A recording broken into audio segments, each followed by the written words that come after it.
A short while before Path of Exile 2's 0.2 update, Dawn of the Hunt, I made a video discussing how I thought the 0.2 patch would ultimately set the course for Path of Exile 2's future and change the game's direction forever.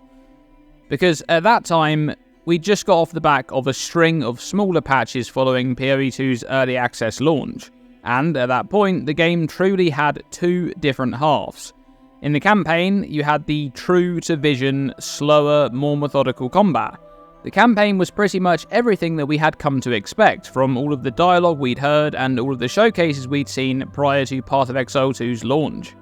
It was clear that the campaign had a lot of work put into refining the experience, which made sense because we know that just 3 months prior to the early access launch in December 2024, GGG put down the idea of finishing the full 6-act campaign, and instead rushed to put together an endgame for PoE2.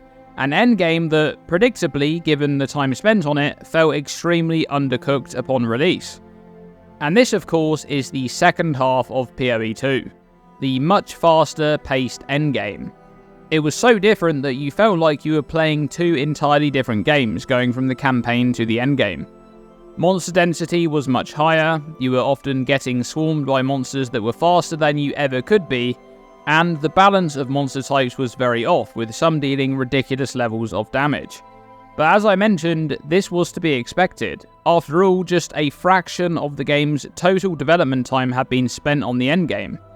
However, 0.2 was approaching, and I believed that this first major update to PoE2 since the early access launch was going to firmly position the game in one direction or the other.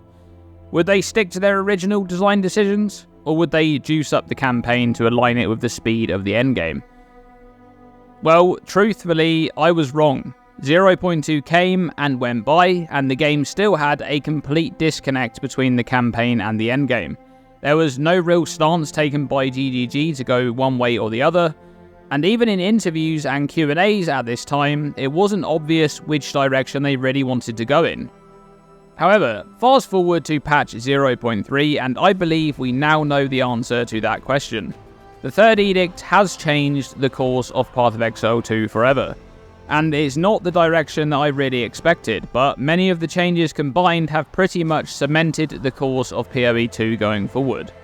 It looks like GGG have decided to go with a faster paced game, more akin to PoE1, and in doing that they seem to have left behind some of the core philosophy of the slower, methodical gameplay that we were shown for years in trailers and demonstrations. And this is echoed in many of the changes in patch 0.3. For a start, we have the new crafting systems. Now, prior to patch 0.3, crafting was almost non-existent in PoE2, save for some extremely expensive crafts using omens that simply didn't exist for the majority of the player base. However, in this update, GGG sought to massively improve crafting, and not just in terms of the options available to players with various currencies, and omens, and essences, but also in regards to when these crafting options became available and when they are actually useful. In Path of Exile 2, crafting is now very much a thing, and its usefulness begins early into the campaign, with massively improved access to essences, which often allow characters to acquire items with 2 or 3 good affixes early into the campaign, something which previously wasn't doable outside of IDing a random rare drop or slamming lucky modifiers onto your items. Then there's the new Abyss crafting featuring Desecration, which, similar to PoE1's Veiled modifiers, allows you to add and choose a modifier on your item, which also adds on top of the Essence crafting to enable even more useful modifiers per item in the campaign and beyond. Patch 0.3 has brought a lot of determinism to crafting, and this determinism continues deep into the endgame, which is where the many new crafting tools come together to create a crafting experience which may even rival the power of crafting in PoE1. You can very often deterministically craft extremely powerful endgame items from scratch, using various combinations of the new crafting systems.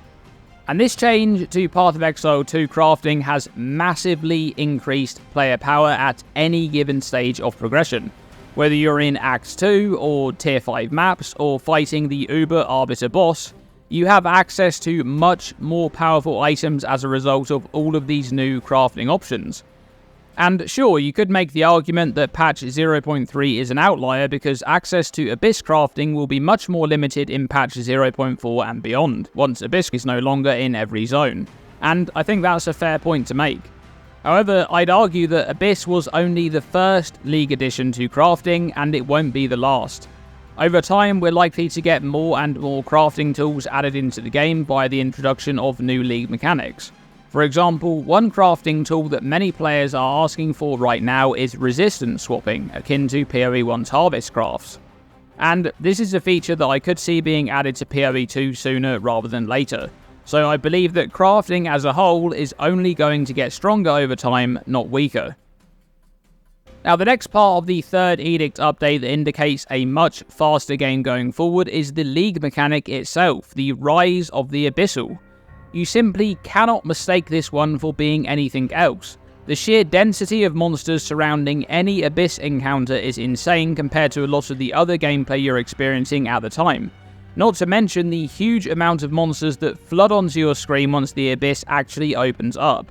And even beyond that, the stronger Abyssal monsters are fast. They move fast, they deal a lot of damage, and there's just no way that you can have this ideal scenario of being able to strategically fight these types of monsters utilizing ability combos and good movement when there are just tons of monsters on your screen at once.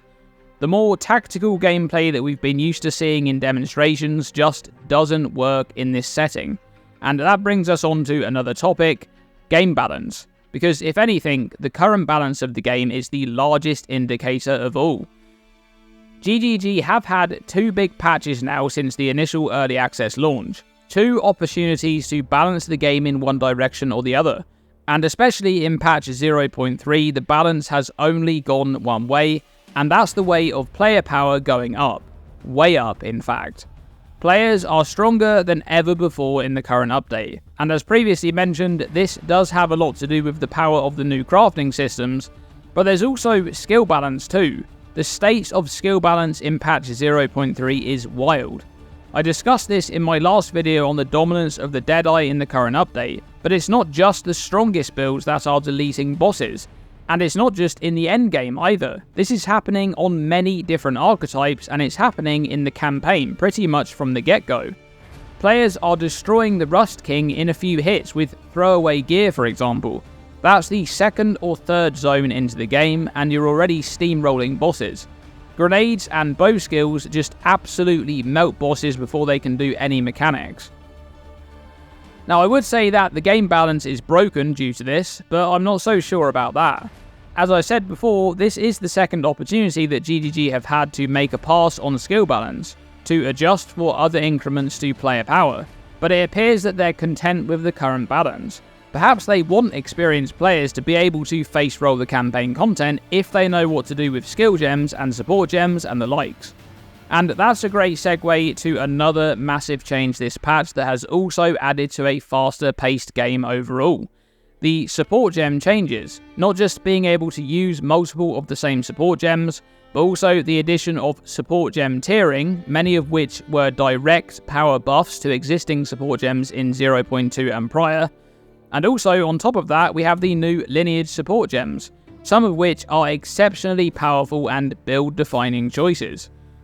The unlocking of the support gem limit was a wild change that I would have never seen coming. In regards to skill balance and what exactly skills actually do, it felt like many of the design decisions for skill balance have been based around the fact of the support gem restriction. A great example of that is grenades. Being able to socket multi-shot support into several of the early game grenade skills is just absurd levels of power creep. But that's just one example. There are countless other examples that just abuse the change to this system. And whilst I'm a big fan of having more freedom to utilize any support gem anywhere I want, I think this is a major contributing factor to the current balance of the game feeling so out of place. Now, I do want to close out this video by stating that I'm not opposed to the direction PoE 2 is going in. In fact, I've easily had more fun playing the game in this patch than I did in 0.1 or 0.2. But I still wanted to make this video as I feel 0.3 has been a real turning point in the direction of Path of Exile 2, and it seems like the course has been set from now going forward.